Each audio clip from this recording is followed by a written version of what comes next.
It is the faithfulness of an almighty loving God that has blessed us in our brightest moments and sustained us in our darkest hours. It is the faithfulness of an almighty loving God that has helped us survive our prosperity and endure our poverty. It is the faithfulness of an almighty loving God that brings us comfort in the face of staggering loss.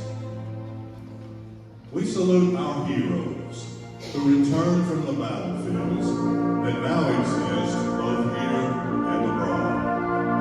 We remember and revere those who did not return.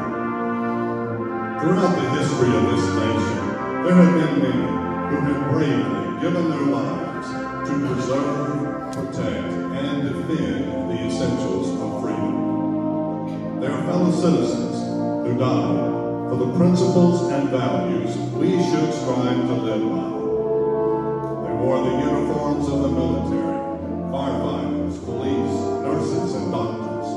They were construction workers, business people, civil servants, and volunteers, people from all walks of life who found themselves in the grip of crisis and rose to greatness.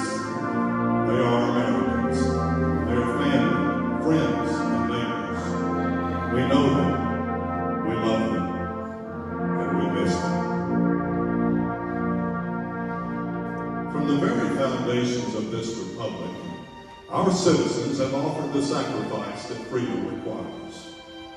From the very foundations of the republic, we have honored those who cherish liberty more than life. Less than a century into our nation's independence, our 16th president, Abraham Lincoln, spoke of this sacrifice and devotion. The time, November 19, 1863. The event, the dedication of a national cemetery. The place, a little-known village in southern Pennsylvania called Gettysburg.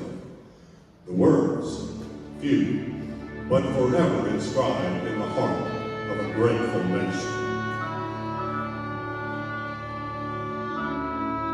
77 years ago, our fathers brought forth on this continent a new nation, conceived in liberty and dedicated to the proposition that all men are created equal. Now we are engaged in a great civil war, testing whether that nation or any nation so conceived and so dedicated can long endure. We are met on a great battlefield of that war. We have come to dedicate a portion of that field as a final resting place for those who here gave their lives that that nation might live. It is altogether fitting and proper that we should do this. But in a larger sense, we cannot dedicate, we cannot consecrate, we cannot hallow this ground. The brave men, living and dead, who struggle here have consecrated it far above our poor power to add or contract. The world will little note nor long remember what we say here, but he will never forget what they did here. It is for us, the living rather, to be dedicated here to the unfinished work which they who fought here have thus far so nobly advanced. It is rather for us to be here, dedicated to the great task remaining before us, that from these honored dead, we take increased devotion to that cause, for which they gave the last full measure of devotion. That we here highly resolve that these honored dead shall not have died in vain, and that this nation, under God, shall have a new birth of freedom. And that government of the people, by the people, for the people, shall not perish from the earth.